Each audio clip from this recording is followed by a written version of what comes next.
Good morning, everyone. This is Gail Dudley, and it is time for News in Motion. We are so excited today. We have some news, but we also have an amazing guest who's going to be joining us in just a little while. But let's get started. Come on in the room, everyone. Let us know who's out here. If you're listening by audio or by video, just come on in the chat. Let us know. Now, those of you who are listening by audio, you just keep your eyes on the road, whether you're dropping your children off at school, you're headed to work, or you're taking a coffee break, or whatever that may look like. We're just so glad that you decided to tune in to see what's happening here on News in Motion. Good morning, Jeffrey Allen James. I see you, Camille Hopkins. Good morning, Tracy. Good morning. How are you all doing today? What are y'all thinking about this COVID looking as if it's coming to an end? I know some of you are celebrating. I know I'm excited, but I'm going to keep wearing my mask. I see you, Deborah Johnson. Welcome back to the state of Ohio, girlfriend. I see you, Elizabeth Towns. What's up? I see you, Katrina. Good morning to you. What's up, Shirley Nicholson? How's everyone doing? Good morning, Lori Williams Wallace. I don't know why I keep wanting to say it that way. I think because I learned it that way, I just keep talking about it that way. So anyway, I just want to say good morning to all of you. Today is Wednesday, February the 9th, 2022. I see you, Riakis. I see you in the room. Y'all come on in the room. Y'all, we have some news. We'll get to that in a few moments. And then after we give all the news headlines, we have a powerhouse in the film industry who's going to be joining us. And I am so excited. Isaiah and I had an opportunity to speak with her before we went live. And I'm telling y'all, she is a jewel. She is a joy. She is brilliant. And I am excited. I see you, Kenny Stanley. I see you, Tony Smith. I see you. I see you. I see all of you. Yes, this is the day. I'm blessed too, Katrina. I know what you're talking about. Do me a favor, y'all. Hit that share link and invite somebody to join us today. We are in Black History, the official Black History Month. Y'all know what I say. I'm Black 365 days out of the year. So it's Black History for me every day. But seriously, y'all, we want to be focused on making sure we are delivering to the Black and brown community. Yes, we have a lot of allies who join us from different countries, different race, nationality, all of that. But y'all know I take pride in making sure we're building up each other. So hit that share button and tell people to join us. I see you, Lee. I see you, Davia. I see you, Ron Robinson. Do me a favor, y'all. Hit that share button. Today is going to be amazing. Even if it's not for you, it's going to be for someone. But believe me, I think it's going to hit all of us. Good morning, Latrice Jones. Good morning, Camille Jones. Good morning. So I am so excited. I am so excited. And I'm not going to take a lot of time this morning because I want to get through this headline news and I want to bring to you this amazing, powerful woman. Just hold on. We got to get through the news first. But trust me, you're going to want to hear from her. Again, Isaiah and I had the privilege to have conversation with her before the show. And it's just like, wow. I'm just so excited.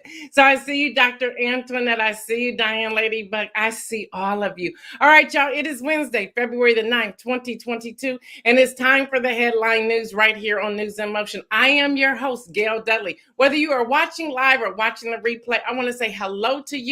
If you're listening to it on the replay, you're saying, who's she saying good morning to? It's afternoon because this is a live show.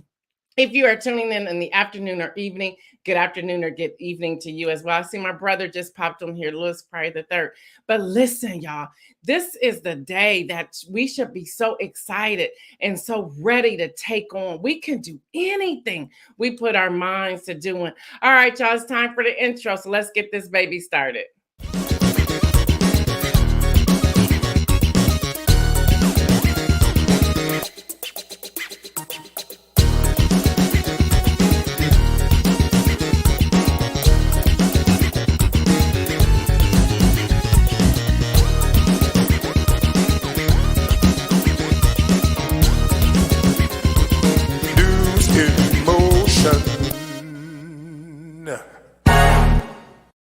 And as always, I love saying that we own the right to that music because every now and then Facebook wants to find out if they can silence me or not. No, you can't because I own that music.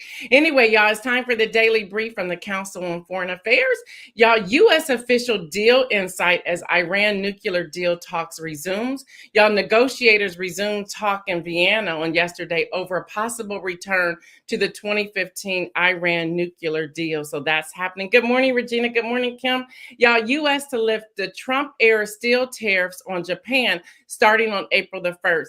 Washington will roll back part of an additional 25% tariff that was imposed under U.S. at that point, president of the occupant of the Oval in 2018. Y'all like how I say that? All right, in New Zealand, a convoy of protesters opposed the COVID-19 vaccine mandates. Yeah, y'all, in New Zealand, who was doing so well right there. So that is happening there. Y'all, dispute over Islamic headscarves in Indian schools lead to a court case and a protest. So that is happening as well. Y'all, in an Israeli government, begins inquiries into police use of spyware against officials and activists. Yes, y'all, that is happening. That is happening. Forgive me, y'all. My allergies are kicking up the past 2 days. I don't know where it's coming from because it's cold outside. So I don't know what's happening. What's up, Rosanna? What's up, Cassandra? Y'all, I see y'all rolling up in here. Y'all, without the court order, Israeli police use NSO groups spyware to surveil government employees and associates. They did that, y'all. In Ethiopia, Ethiopia used Turkish-made drone to strike that killed dozens of civilians. That is happening. Ethiopian government forces used the drone in a January the 7th strike that killed 59 people. The Washington Post is reporting this. Documents provided by aid organizers say that 300 civilians have been killed by drones in Ethiopia since September. Y'all, this is a daily brief from the Council on Foreign Affairs. The government is the only side in Ethiopia's conflict known to have access to drones. So y'all, that is happening. I see you, Cherie. I see you, Marian. Y'all, Washington declassifies travel sanctions on former Honduran president. The United States banned former Honduran president Juan Orlando Hernandez, from entering the country last year due to reported corruption. U.S. Secretary of State said on yesterday. Now, this is a bit of sad news, but we also want to report it here. First Lady Dr. Jill Biden proposal for free community college is now officially off the table. That's sad. That's sad. First Lady Jill Biden, Dr. Jill Biden, as I like to call her, because she earned it, who championed an effort to include 2 free years of community college in the latest pandemic recovery legislation, told community college leaders on yesterday that the proposal was cut in a compromise over the bill. Are we compromising the wrong things? I don't know. Now, in the States, also in the States, as I'm leaving now the daily brief to go into the different media alerts that I received, I just want to say these 3 words: legitimate political discourse. Really now, that's what we're calling it now here in the United States. Y'all, I have Isaiah going to put up 3 different images. I want y'all to just take a moment, drink a sip of your coffee or your mimosa, and look at these 3 images. He's going to leave each one up there about 15 seconds or 10 seconds. That's one. You can go on to the next one, Isaiah. That's the second one. And they're calling this legitimate political discourse. Go on to the third one, Isaiah. Yeah. Legitimate political discourse. That's the New York Times reporting. I hope y'all took that in. That was from January 6th, right here in the United States of America in 2021. The Republican Party on Friday officially declared the January 6th attack on the Capitol and the events that led to it. They're calling it legitimate political discourse. That's their messaging. That is their messaging. And they rebuked two lawmakers in the party who have been most outspoken in condemning the deadly riot and the role of the former occupant in spreading the election lies that fuel it. Now, the Republican National Committee's voice vote was to censor Representative Liz Cheney of Wyoming and Adam Kinzinger out of Illinois on yesterday. Well, guess who came to the forefront? Mitch McConnell said, no, we're not doing any of that. So it's interesting how now they're starting to have some infighting. And if you just pay attention, you'll see things start to move. You'll see the narrative start to change. They're going to start figuring out how they're going to get rid of that language. But that language is now everywhere. The Lincoln Project has grabbed it. Other people have grabbed it. When I read it, I said, that's what we're calling this, huh? Very interesting. Very interesting. I see you, Bill Dobson. Bill said community college ought to be free for all. I absolutely agree with you. So we need to figure out as constituents, y'all, how we're going to make that happen. Although it's been taken off the table because of a bill being compromised, we need to now figure out what we can do to make sure it's back on the table, y'all. That's what we talk about as constituents and as voters right here in the United States of America. All right, y'all, this is sad to hear about this. The second gentleman, Doug Emhoff, CNBC's reporting, he was evacuated from a Black History Month event in Washington, D.C. high school due to a bomb threat. Incident comes days after historically Black colleges around the U.S. received similar threats. What's going on with all these threats during Black History Month? That's the question we need to raise. All right, y'all, the House of Representatives passed a short-term bill, funding bill to keep the federal government open through March the 11th. Now the bill has gone to the Senate. We're going to see how this plays. I don't know why they just can't make a decision and keep that out there for at least 3 years, 4 years, 10 years, something. All right, y'all, in COVID news. Now, I'm going to tell y'all right off. Y'all can talk about me. I'm not giving up my mask. Not yet. Not yet. New York to end indoor mask mandate tomorrow. That's what the governor said. The New York mask mandate will end tomorrow. More governors are lifting the statewide mask mandate as COVID-19 cases decline and leaders push for the U.S. to learn to live with the coronavirus. We are learning to live with it. We got trauma. We have triggers. We've been sick. We've dealt with grief. We dealt with death. People are still ill. What do you mean? We are dealing with it. Our children are traumatized. They're not learning at the rate they need to learn. Some of them are no longer learning because they're at home. There's been abuse. There's been violence. Learn to live with it. I think we are learning to live with it. But according to data from the CDC, they're saying, not yet. It's too soon. Y'all better listen to Fauci. Y'all can talk about him if you want to. Anyway, it says this suggests that people in more than 3,200 counties or 99% of the country, y'all hear that? 99% of America should be wearing masks regardless if they have a vaccine or not. The CDC suggests wearing masks in areas where the new case rate is higher than 50 cases per 100,000. And while we are tired of wearing the daggone things, y'all, the majority of people don't feel quite ready to let it go. I'm one of them. I'm not letting it go just yet. Not yet.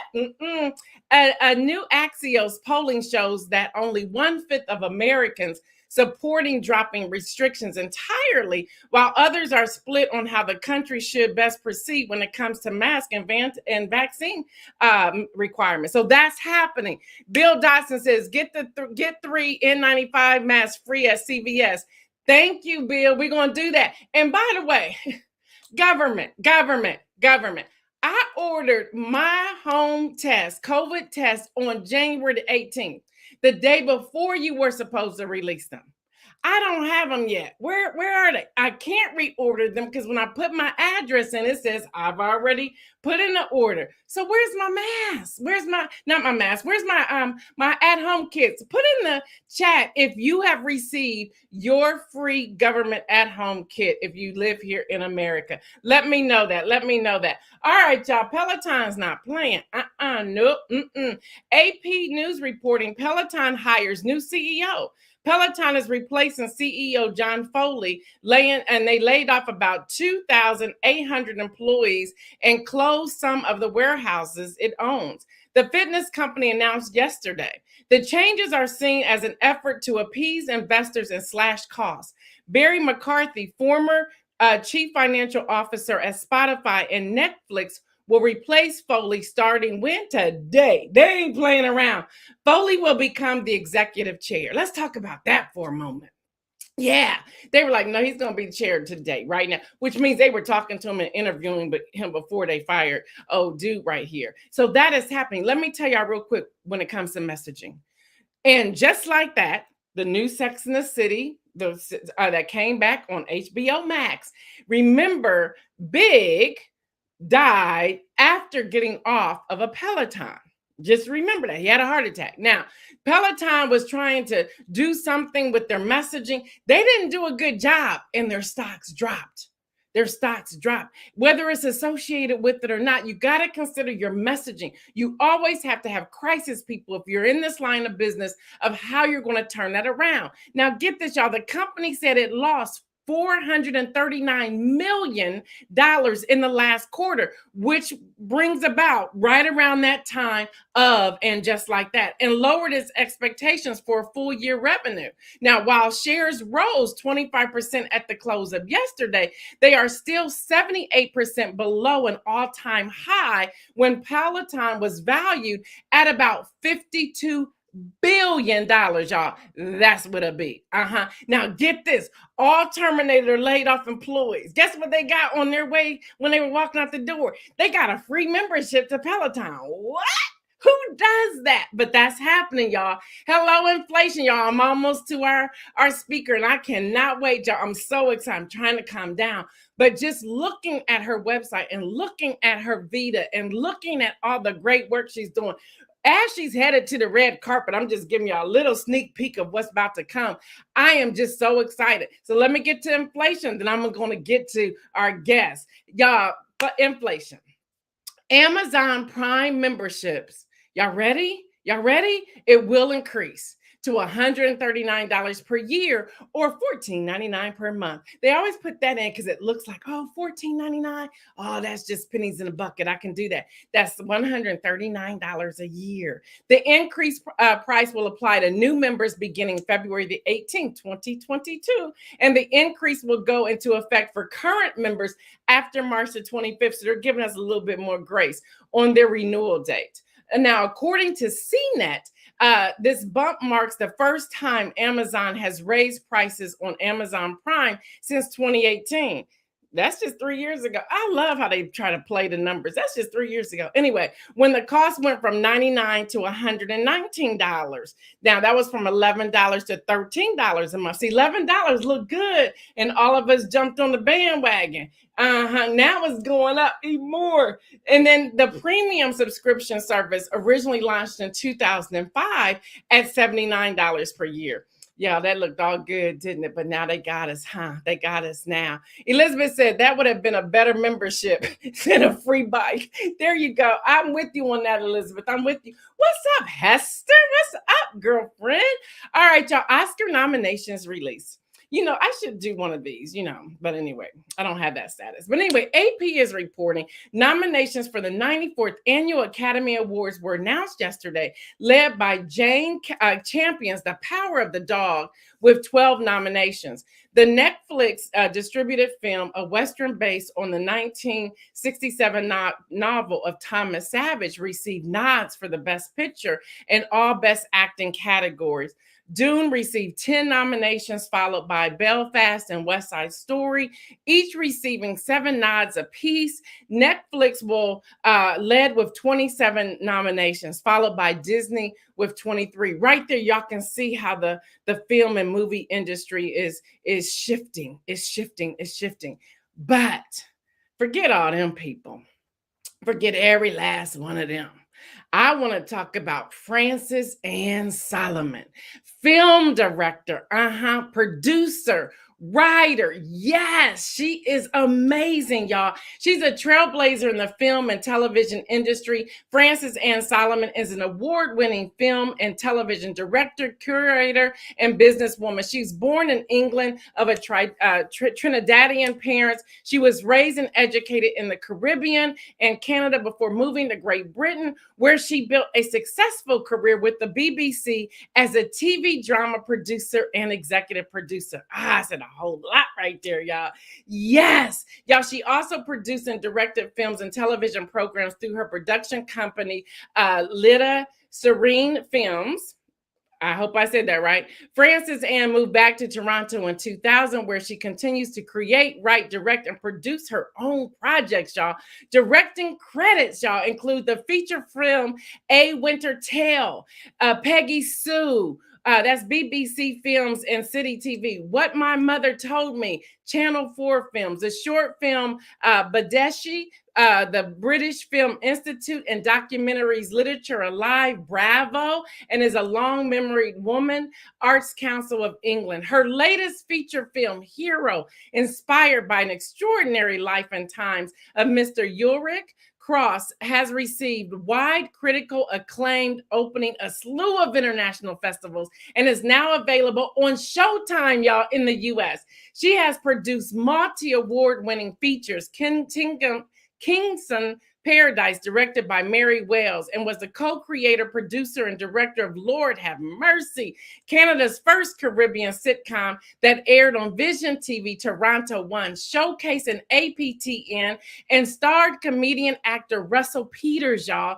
The show has received 2 Gemini nominations. I need y'all to hit that share button before we bring her on here. She is the founder and CEO of the Caribbean Tales Media Group, which produces, exhibits, and distributes Black content for a global audience, including the Caribbean Tales International Film Festival, now in its 16th year. The creators of Color Incubator, a development and production hub, Caribbean Tales TV, our digital VOD. In 2015, she founded Cinefam, which supports bold original film stories by women of color creators worldwide. Y'all can see while I'm excited.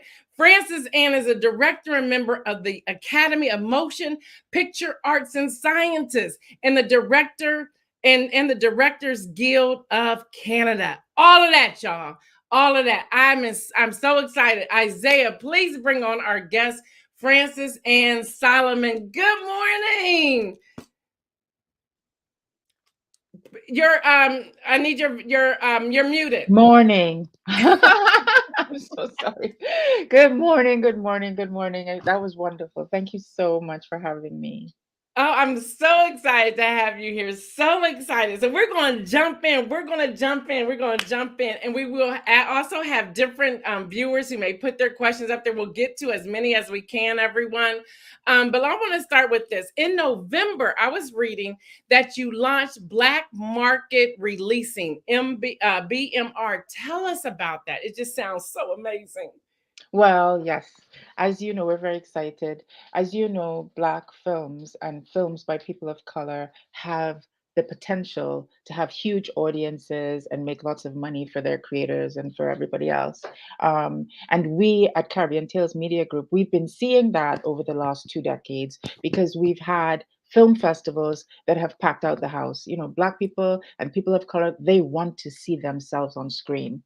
But this is, yeah, but this is a huge gap in the distribution, the film distribution market, because basically, I'd say 90, well, certainly in Canada, all the film distributors are run by white people and owned by white people. And the reason why that is significant is that honestly, from my experience, they don't understand our audiences and they don't understand how to access our audiences. That's not part of what they've traditionally done.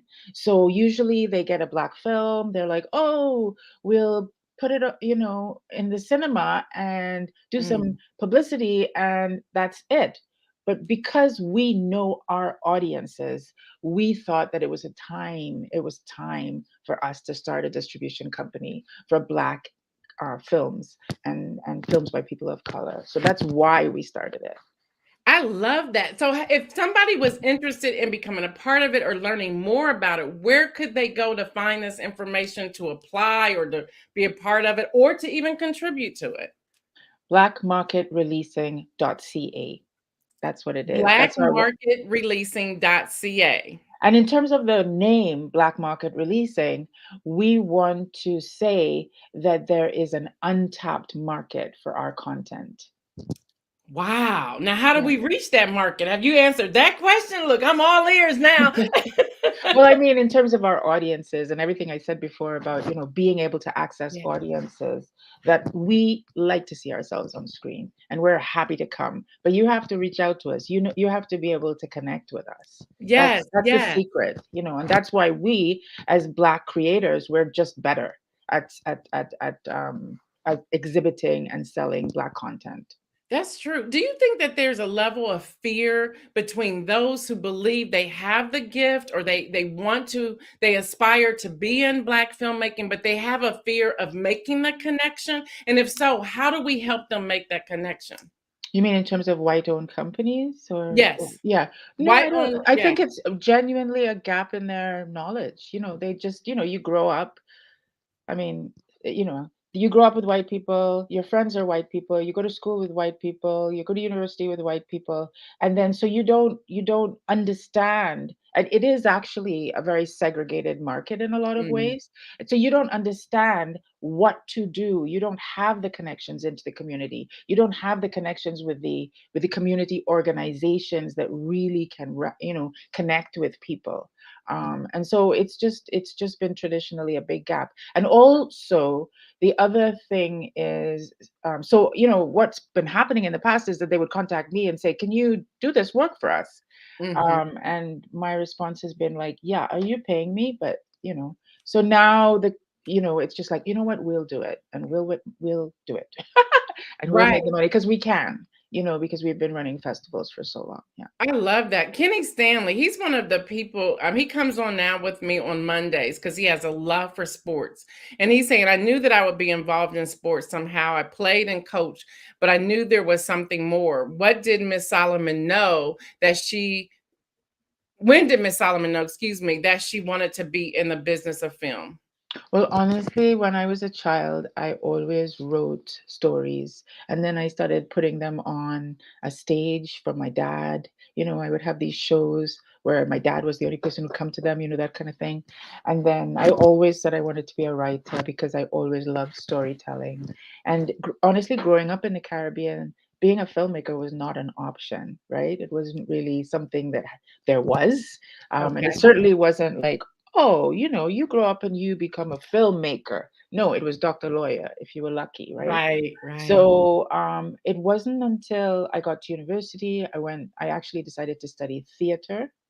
And when I went into a theater for the first time as a director, Hmm. I was directing my first theater play.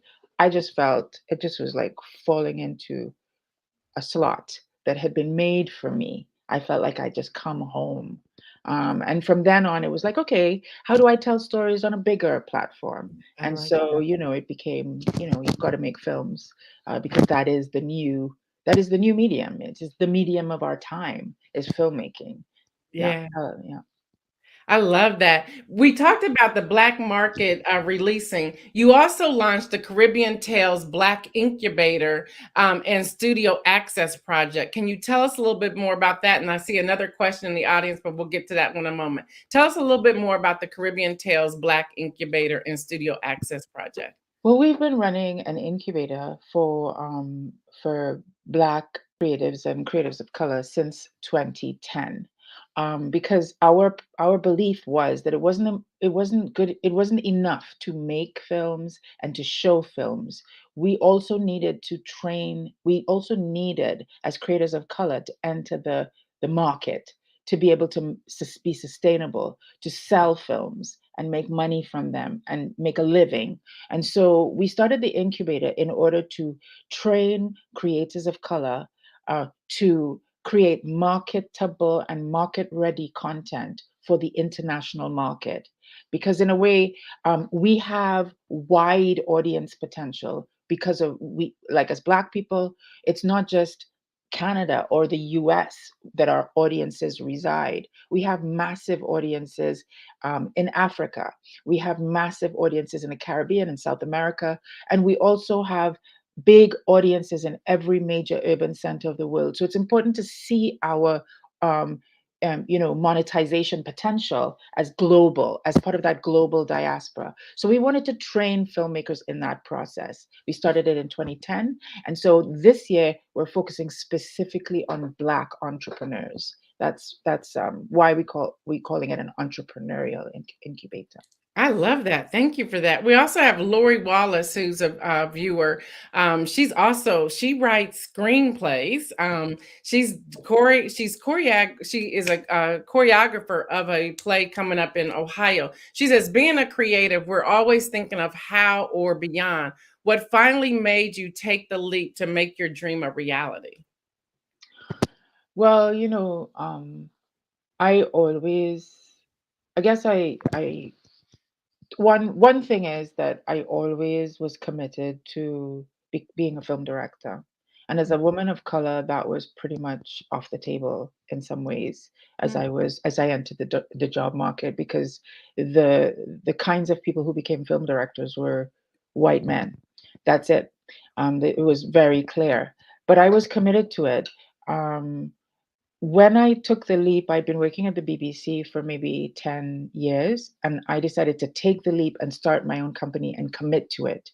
And that was really just frustration with the limitations that existed within traditional networks. I just thought it's better for me to be independent and to push, even though I'll be on my own now. I won't even have a job. And so I'd say for, many, many years, there was the sense that, you were just in a wilderness, and I had to just keep going despite everything. And I think in the end, it's paid off. Wow, thank you for that. Thank you. I see another question from the audience from Davia Williams Stevenson. She says, do you see your work as a form of political activism? Absolutely, unapologetically. Um, not that it's polemical or didactic. I don't want it to feel like, I'm making speeches, but I feel like, from the time I was a child, as a child, I didn't see myself in books. I didn't see myself on television screens. And it has been healing for me and a revelation for me to discover the healing power of storytellings in terms of making us feel whole, making us know who we are, where we're going, where we belong, it gives you power, and it gives you confidence, and it gives you dignity. Without that, we are what our slave masters wanted us to be, which is disempowered. So I feel definitely that is part of what I do. Wow, thank you. And I can speak a little bit on Davia Williams Stevenson. She just released a podcast probably the fall of last year called Tales from a Shaker. So when I was reading your bio and I saw your piece here on Caribbean Tales Black Incubator, I immediately thought of Davia because of the work that she's doing and how it's growing. So you're helping the audience right here. You're helping us. If I can ask a couple more questions before we get out of here. What finally pushed you to actually take the leap to make your dream a reality? What was that thing that just says, I'm going all in and I'm going to make this dream. I'm going to take this path. I'm going to do this, and I'm going to see how it fleshes out. Well, two times really. In terms of going solo as an entrepreneur, building my business, that was 20 years ago, just based on the frustration of working within the Beeb, and feeling constantly like, you're talking Greek, or you're an alien in the wrong place, surrounded by people from another planet because they don't understand what you're talking about. And just that stress, constantly. And then the other piece of it is, I think when George Floyd was murdered and our industry underwent this massive transformation 2 years ago, for me, that just was like, okay, let's go. Because this is our time, this is our moment, and we can do it now. And so we've just thrown everything at the we're ready. Yeah, we're ready for sure. Your film hero will make a triumphant return to TNT with the gala red carpet screening. How can we tune in? That's happening on April the 7th, 2022 at the Cinema One's Gemstone and IMAX theaters. Please tell us about this film and how can we help tune in and be a part and celebrate you and all of that. So Hero, we launched it in 2019 and traveled to England, the States. We had theatrical release in the UK, and we screened it in the United States and in Canada. And we had plans to take it from Trinidad, which is where I'm from, in the cinemas all the way up. We had a screening planned in Cannes. We were going to Ghana, which is also where it was shot. So we really have been planning to go global, but of course, COVID came and we had to postpone this launch in the Caribbean, Hero coming home for 2 years. And so, yay, now we're about to, and I can't wait, honestly, because it's a very much Trinidad story. It's a story about a Trinidadian man who, joined the army during the Second World War and then went on to join the Pan African movement in Ghana, Congo, and Tanzania. Um, and it's in the 50s, Mm. and it's a story that people don't know, that our lives, as people coming from the African diaspora, our lives, um, are so global, that we have these connections. And I think that's a great, I started off by saying that our connections, our audiences, our scope is global, and I think it's worth saying it again. Wow, thank you. One thing I'm committed to doing here is always hearing from our young people. So I'm going to ask Isaiah to come in and ask. He has a particular question he would like to ask you and what he's doing. So, Isaiah, bring yourself on in. Hi, Isaiah. Yeah, where is he? There he is. Hello, Miss Francis Ann. It is a huge honor to meet you. Just one particular question I have. Um, as an aspiring filmmaker, what would be your advice to someone who's listening, especially um, you know, a young person of color who is inspired by film or is so fascinated by film? What would be your advice to them? Well, up until a couple of years ago, I would have said, don't do it, basically. But now I feel that there are opportunities. And the most important thing you need to do is to treat it like a business, and then to treat your talent, your authentic voice, your story, your point of view as monetizable. Value it that much. Do you understand what I mean? And go for it. Say, this is my gift to the world, and I deserve to make money off it. And you have to be so single-minded, because Mm. it's not an obvious thing. And then go where the money is. Go where the business is. I'm not talking about being rich. I'm talking about, where do people make films? Go there, you know. Okay. I love that. Thank you for answering this question. Thank you, Isaiah, for coming. Thank Isaiah, for coming on you. to ask. Yes, it's so lovely to see you. Thank you. It is a huge honor to meet you again. You're one of the greatest filmmakers I've ever heard of. So it is a Oh, huge honor to meet you. thank you so much, my love. And I wish you all success. Thank you. Deborah Johnson, one of our viewers, says, monetize your talent. And I think that's one thing we are not doing today. We're not monetizing our Well, it's not in our tradition. Like, we have been trained not to think like that, and especially about our creative talent. The colonizers and the slave masters knew very well that taking away our voice, our language, our confidence, all those things would disempower us. It wasn't just physical slavery, Right. as has been said over and over. It was mental slavery, and there were specific mechanisms.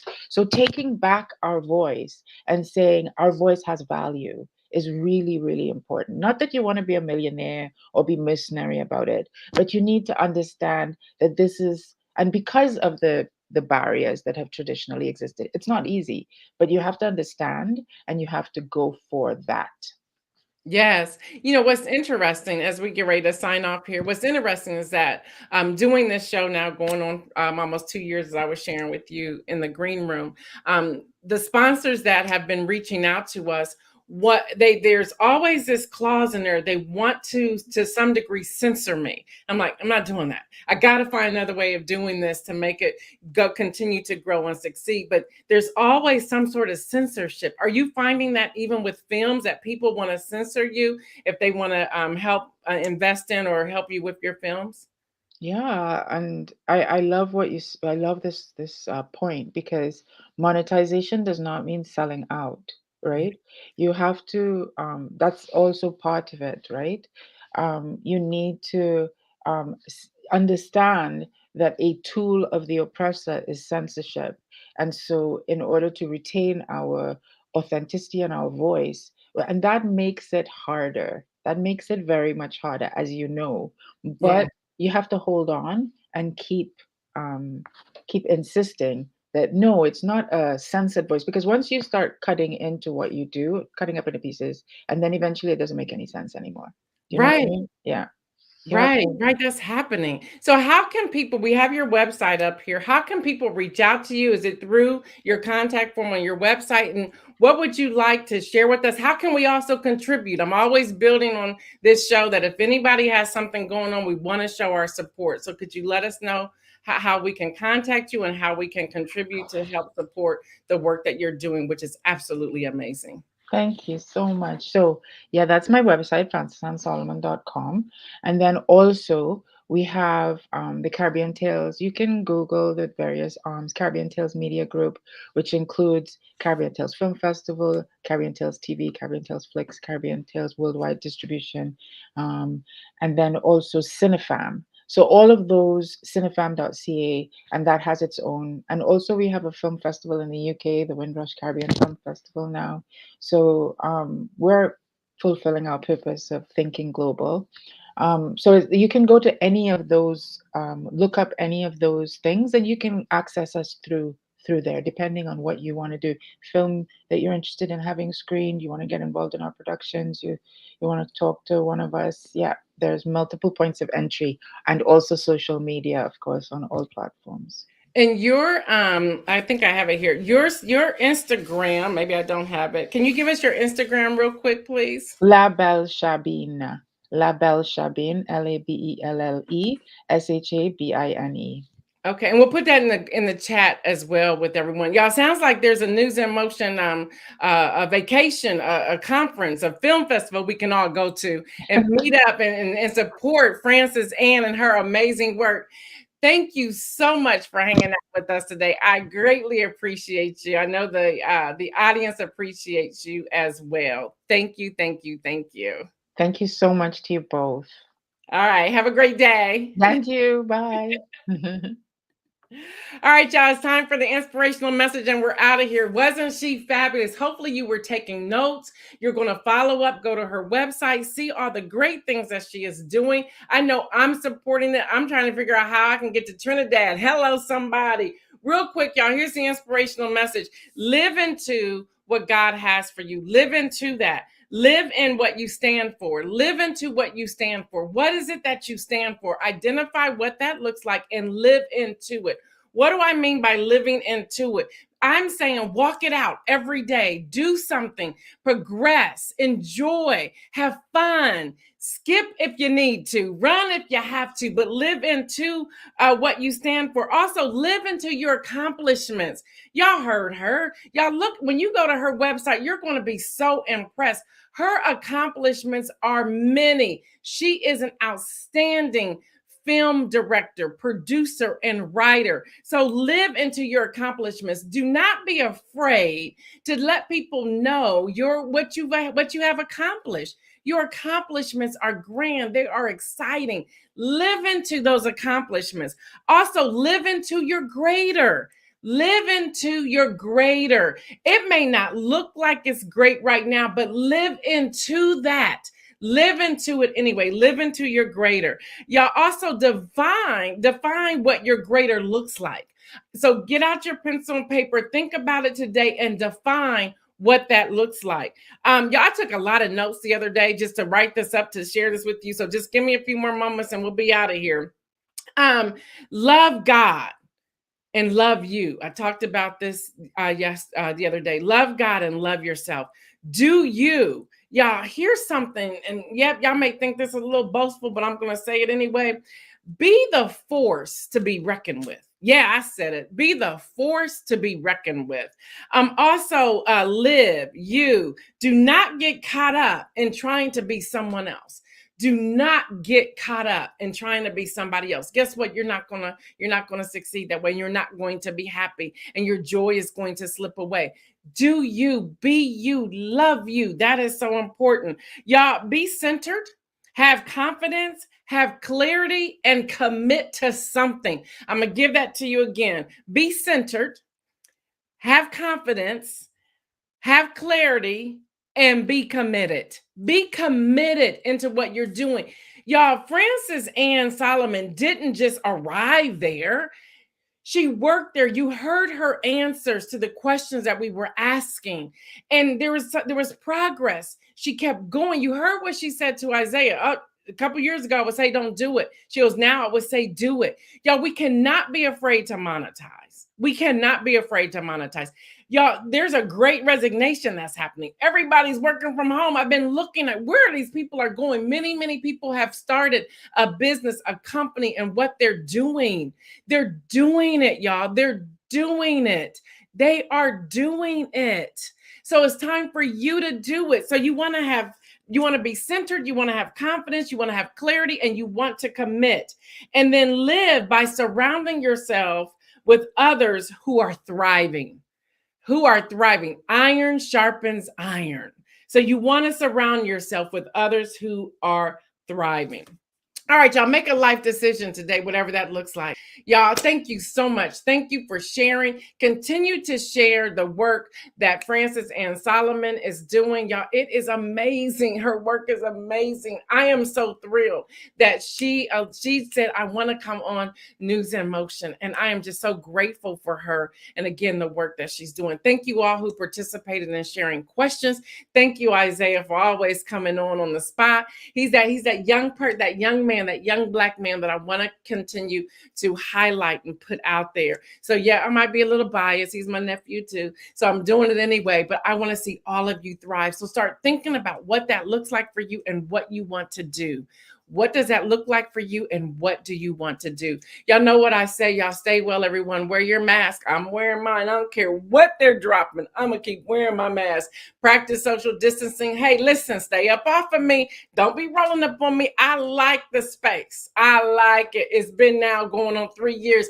Back up. I like it. Let's not huddle like that again. No, I'm going to need you to back up. I need you to stay away. Wear your mask and please wash your hands. Why we've been telling people to wash their hands for 3 years, I have no idea. It's something I learned in kindergarten. We should always be washing our hands. I don't know why that became an issue for people. I don't get it. I have been your host, Gail Dudley. This has been your News in Motion. Until tomorrow, we have another amazing guest coming on tomorrow. We'll put out the graphics later on the day, so stay tuned. But y'all, make sure you're sharing this video. Make sure people know who Frances Ann Solomon is. Put it out there, y'all. Her work is phenomenal. All right, y'all, I'm out.